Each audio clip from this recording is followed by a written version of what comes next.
Okay. Okay, we're ready? So I can't read your handwriting. You can't? Okay, disbursements, title, MOH? mort registration. Mort. That's an R. Yeah, it's been Can you read your own? Yeah, well, because I know what I wrote. No, that's pretty bad. No, Sorry. I'm just kidding. Lawyer fees, It kind property of does taxes. look like my writing. Does it? A little bit. Okay. All right. Start us off. Okay. Me?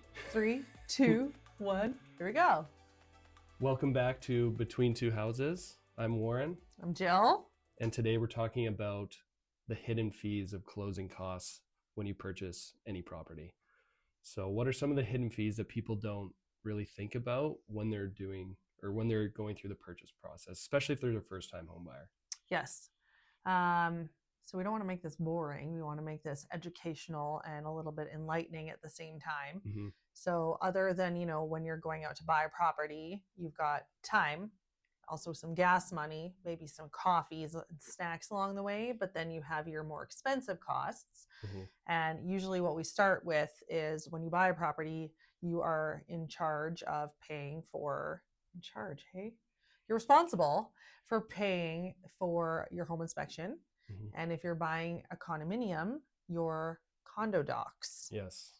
Well, I guess I shouldn't say condo docs, condo doc reviews. Yeah, you need to pay for the review. Usually the seller will be paying for the condo docs and producing those, which is also a hidden fee if you're on the selling side. So it's something to think about if you're selling a condo. Correct. Because it can cost a lot. It can.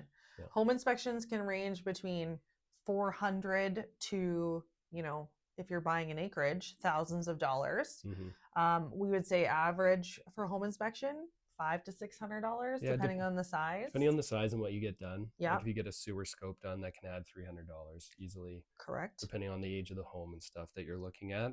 Definitely. Mm-hmm. Warren just went through that. I just went through that, yes.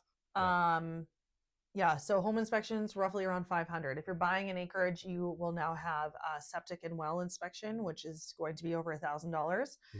I just had an acreage where it was a preserved wood foundation, and that was a $1,200 inspection, which I'm really glad we did. And we learned a lot about wood foundations. That's a whole other topic. Mm-hmm. Condo reviews roughly around $400. Yeah, there are companies that will do it for less, but $400 is probably typical. $300 to $400 at least.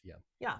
And then so you get through your inspections, you've now firmed up a deal. Woohoo, congratulations. You have your closing costs on top of that. So if you think about when you go to the lawyer, you get this bill from the lawyer, and most people don't know what those are. So because I can read my handwriting, we made little notes so that we don't miss anything. So you go see your lawyer, you're going to pay your lawyer fees. Mm-hmm. Those range, they're all over the map. Really expensive lawyers that have been doing this for a long time can be $2,000 or more. And then there's kind of like newer real estate lawyers who charge $600. I haven't really found many of those. No, yeah, I see the range like $1,200 to $1,800 is typical. Yes. Yeah. A lot more expensive to buy from a lawyer fee side than it's a bit cheaper as a seller. And that's because of the title registration. And mortgage registration. Right. So there's just more things you need to do on the buying side. Correct. Yeah. Yeah. So lawyer fees, title registration, title searches, mortgage registration, courier fees that they'll get you for.